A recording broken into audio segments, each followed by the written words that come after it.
राज्यसभा चुनाव की राजनीति दिल्ली सीटों पर होने वाले चुनाव के लिए दिल्ली में नेताओं का मंथन जारी है।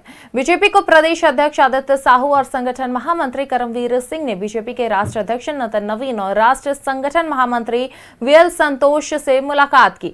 इसके बाद पार्टी के राष्ट्रीय मुख्यालय में हाई लेवल बैठक में प्रदेश अध्यक्ष, संगठन महामंत्री शामिल हुए। झारखंड में एक सीट जीतने की रणनीति बनी। बीजेपी मजबूत दावेदार को उतार सकती है। बीजेपी ऐसे उम्मीदवार पर मंथन कर रही है जो वोट मैनेज कर सके। इधर कांग्रेस के राष्ट्रीय अध्यक्ष मल्लिकार्जुन खड़गे से मुख्यमंत्री हेमंत सोरेन की फोन पर बात हुई।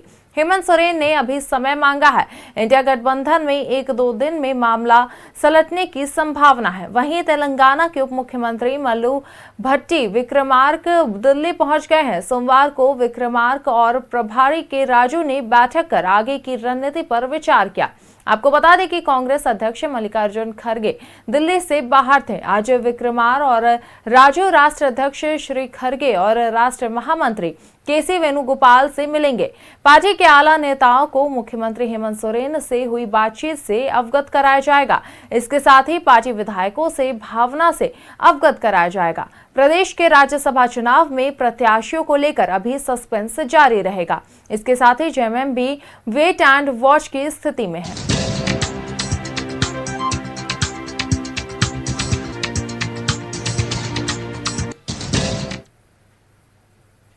इसी खबर पर अधिक जानकारी के साथ सहयोगी अंजनी लाइव चैट पर हमारे साथ बन गए हैं। जी अंजनी, राज्यसभा चुनाव को लेकर जो झारखंड में होने वाला है, इसे लेकर लगातार जो है मंथन और बैठकों का दौर जारी है। तो वही दिल्ली में जो है इसको लेकर पूरा चर्चा विमर्श हो रहा है। अभी तक तस्वीरें तो साफ नहीं आई है, लेकिन क्या कुछ संभावनाएं ऐसे में जताई जा सकती है?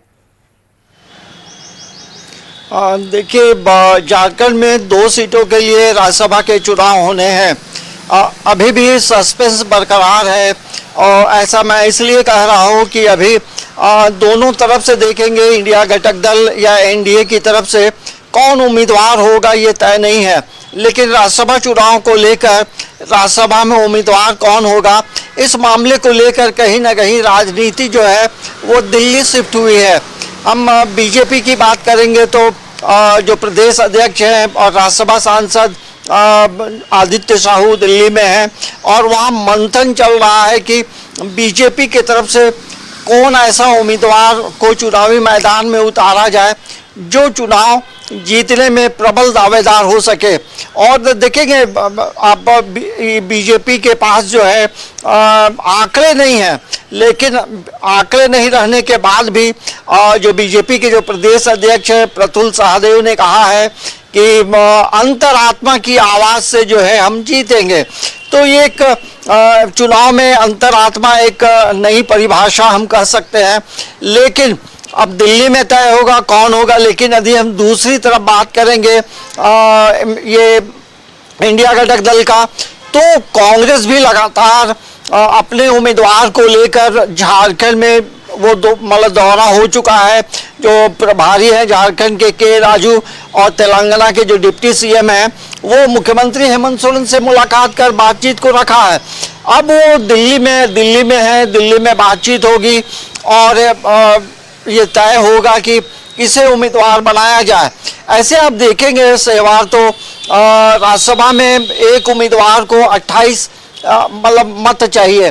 तो और ऐसे इंडिया घटक दल के पास जो है 56 जो आंकड़ा है वो आंकड़ा इनके पास है। और यही वजह है कि झारखंड मुक्ति मोर्चा के प्रवक्ता मनोज पांडे ने कहा है कि ये दोनों जो सीटें हैं वो इंडिया घटक दल जीतेगी। बीजेपी कुछ भी दावे कर ले और यहाँ पे एक अलग रणनीति बनी है। रणनीति का खुलासा उन्होंने नहीं किया, कहा कि चुनावी रणनीति पब्लिक प्लेटफॉर्म पे नहीं कही जाती है। लेकिन रोमांचक तो होगा, क्योंकि एक तरफ जो है यदि आप देखेंगे आंकड़ों के हिसाब से यदि बात करते हैं तो 56 इंडिया घटक दल के पास है। और इधर आप देखेंगे तो ये जो एनडीए है, एनडीए के पास जो है आंकड़े उसके लिए 28 के लिए उनके पास 4 सीटें चाहिए। तो आखिर वो 4 जो आंकड़ा है वो कहाँ से आएगा, ये बड़ा रोमांचक है। और ये आंकड़ा क्या होगा नहीं होगा, और यदि राज्यसभा चुनाव में यदि पिछला इतिहास के पन्नों को पलटेंगे तो कई राजनीतिक घटनाक्रम बदला और कई मामले, बड़े बड़े मामले उजागर हुए।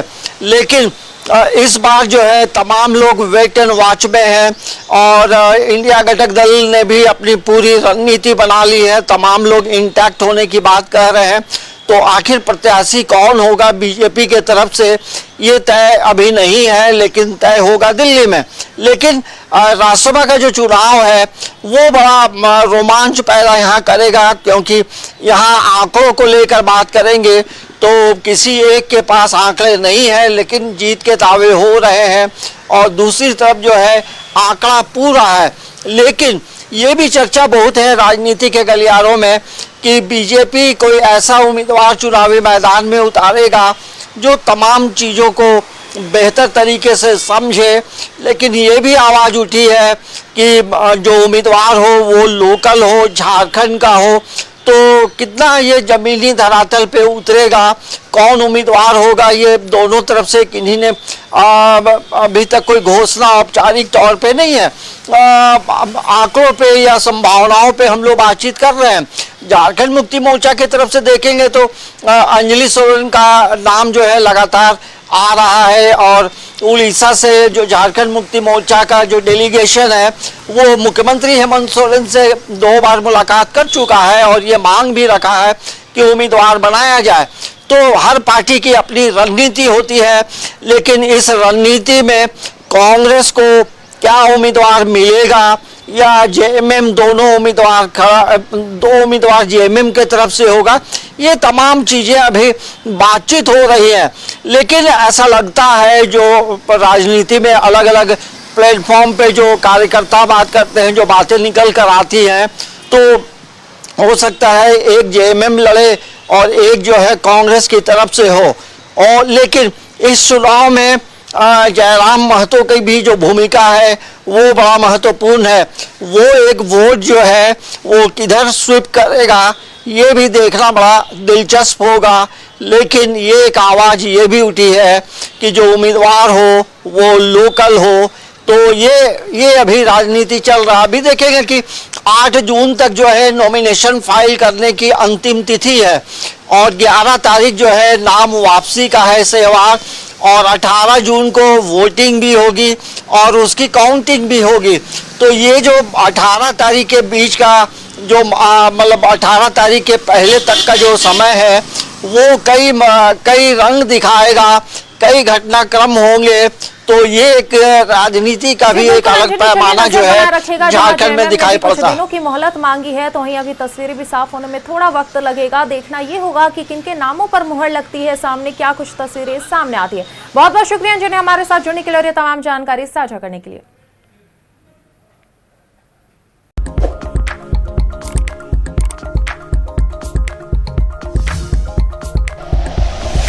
Like and share videos, subscribe करें हमारा चैनल और प्रेस करें बेल आइकॉन। न्यूज़ 11 भारत, सच है तो दिखेगा।